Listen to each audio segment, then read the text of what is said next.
Bonjour, dans la vidéo précédente, nous avons vu l'un des types de données en Python, c'est le type numérique. Tout simplement, ce sont les nombres.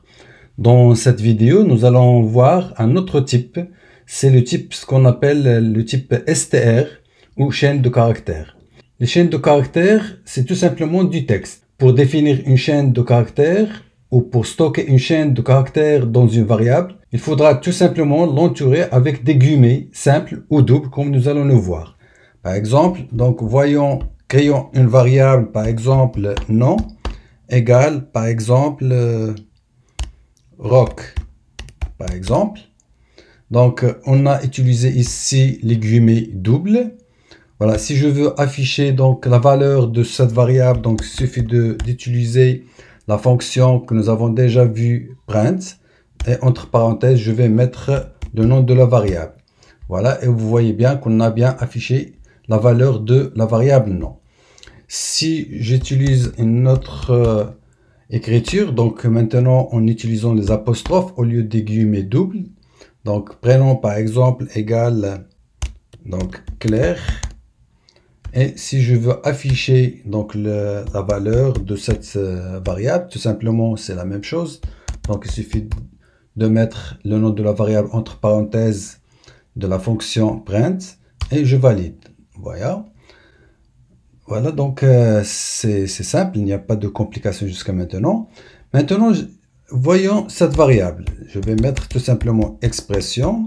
Et je vais écrire par exemple entre guillemets le langage. Et je veux mettre le langage Python. Et je vais mettre Python entre guillemets. Voilà, donc je vais mettre comme ça, Python. Voilà, donc déjà vous voyez qu'il y a quelque chose qui ne va pas, c'est-à-dire ici, donc il apparaît bien que Python il n'est pas content. Voilà les couleurs rouges qui sont affichées. Donc parce que en fait Python pour le moment donc se demande quels sont les délimiteurs de cette chaîne de caractères. Si je valide, donc on va obtenir un message d'erreur, donc un syntaxe invalide, tout simplement, parce que l'interpréteur Python n'a pas pu donc identifier de manière exacte les guillemets qui indiquent les limites de cette chaîne de caractères. Et voilà, et il confond les guillemets qui sont à l'intérieur de la chaîne de caractères avec les guillemets qui sont à l'extérieur. Donc pour échapper à cette erreur, donc tout simplement on utilise ce qu'on appelle un caractère d'échappement.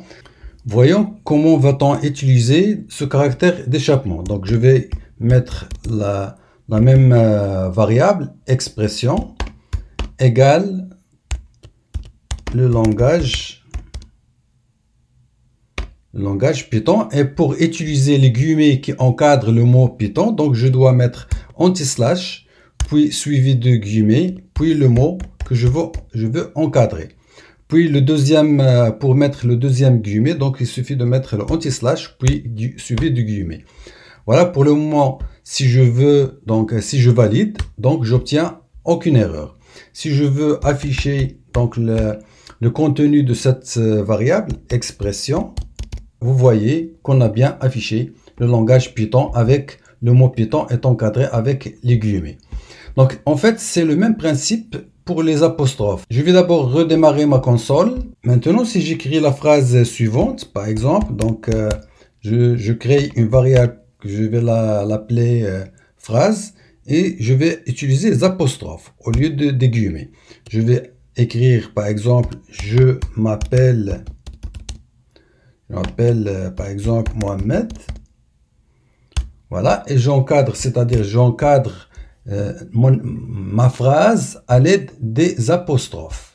Voilà, mais vous remarquez que j'ai utilisé une apostrophe à l'intérieur de mon texte.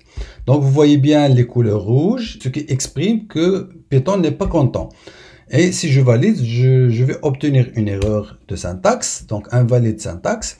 Et pour s'échapper à cette erreur, donc il suffit tout simplement d'utiliser le caractère d'échappement. C'est le caractère anti-slash. Donc je vais mettre la même variable et je vais écrire maintenant je m'appelle. Mais pour utiliser ici l'apostrophe, je vais mettre le anti-slash, comme ça. Voilà. Donc, c'est-à-dire, j'ai encadré ma phrase par les apostrophes. Ce sont des délimiteurs. Et l'apostrophe qui est utilisée à l'intérieur de mon texte a été échappée par le anti-slash. Pour dire à Python, voilà, l'apostrophe qui est à l'intérieur n'est pas un délimiteur, mais c'est un caractère qu'il faut prendre en compte. Donc, si je valide, il n'y a aucune erreur. Et si je veux afficher le contenu de cette phrase, tout simplement, donc, vous voyez, je m'appelle Mohamed et bien, l'apostrophe qui était à l'intérieur du texte a été bien affichée. Donc, qu'est-ce qu'on peut dire? Eh bien, tout simplement, les chaînes de caractères doivent être mises entre des guillemets simples ou doubles. Donc, toute chaîne, c'est-à-dire toute chaîne de caractères en Python doit être mise entre guillemets doubles ou entre des apostrophes, tout simplement. L'inverse est aussi vrai. Si on a une donnée de manière générale qui est entre des guillemets simples ou doubles, il sera considéré comme chaîne de caractères. On a deux sens en fait. Toute chaîne de caractères doit être mise entre des guillemets simples ou doubles. Et toute donnée qui est entre des guillemets simples ou doubles sera considérée comme chaîne de caractères. Par exemple, je vous donne un exemple. Voyons maintenant la variable suivante. Je vais mettre x égale, entre guillemets, je vais mettre 12. Voilà. Normalement, 12, c'est un nombre, mais on a mis le 12 entre les guillemets. Si je cherche le type de cette variable x, donc vous voyez que c'est str, c'est-à-dire c'est une chaîne de caractères. Et non pas, normalement 12, c'est un entier, mais une fois qu'il est mis entre les guillemets, donc il devient une chaîne de caractères et non pas un nombre. Si je vous donne un autre exemple, y égale entre des apostrophes 1, 2, 3, 4, 5, voilà.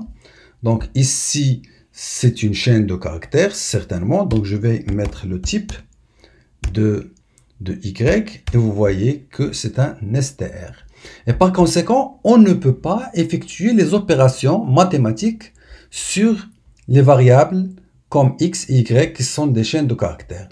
Si je veux, par exemple, écrire x plus y, vous allez voir qu'est-ce que ça va nous donner.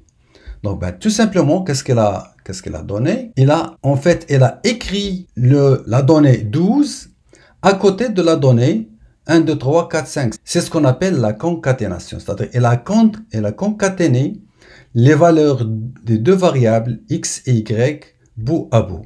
Nous allons revenir donc à cet opérateur de concaténation pour les chaînes de caractères. Tout simplement, ce que je veux dire, c'est que si on a une donnée entre guillemets ou entre des apostrophes, donc il sera considéré comme chaîne de caractères. Même si vous avez un nombre qui est entre les apostrophes ou les guillemets, il sera considéré comme une chaîne de caractères et non pas un nombre, tout simplement. Supposons maintenant que je veux convertir x, on a la variable x ici, c'est une chaîne de caractères. Si je veux la convertir en int, par exemple, ou bien en float. Donc, qu'est-ce que je peux dire? Donc, par exemple, donc int, et je vais mettre x. Vous voyez que nous a affiché 12. Donc, on a pu convertir la chaîne de caractères 12, qui est la donnée 12 entre guillemets. Lorsqu'on a fait la fonction int, il nous a retourné 12, c'est-à-dire elle a converti la chaîne de caractères x en un entier. C'est pareil aussi si je mets float, par exemple, de x, il va me donner 12.0, c'est-à-dire 12,0. Donc, c'est-à-dire, on peut, dans ce cas-là, on peut convertir une chaîne de caractères de ce genre en un nombre, soit entier, soit décimal. L'inverse est aussi vrai dans le sens suivant. Par exemple, si on a le nombre z égale à 13, et si je fais par exemple str de z, c'est-à-dire pour z, le type de z c'est 13, c'est-à-dire c'est un entier, et si je mets str de z, tout simplement, il va convertir ce nombre z, ce nombre 13, en une chaîne de caractères. Si je cherche le type de Z, voilà, c'est un entier. Donc Z, c'est un entier tout simplement parce que Z égale à 13.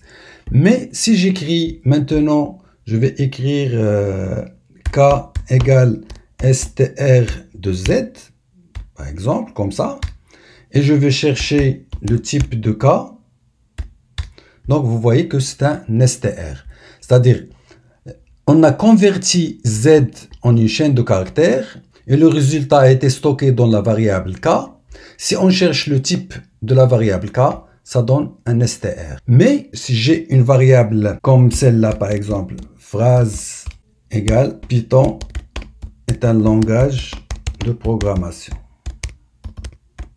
Donc, logiquement, on ne va pas chercher à convertir cette phrase en un entier. Si je mets, par exemple, int de phrase,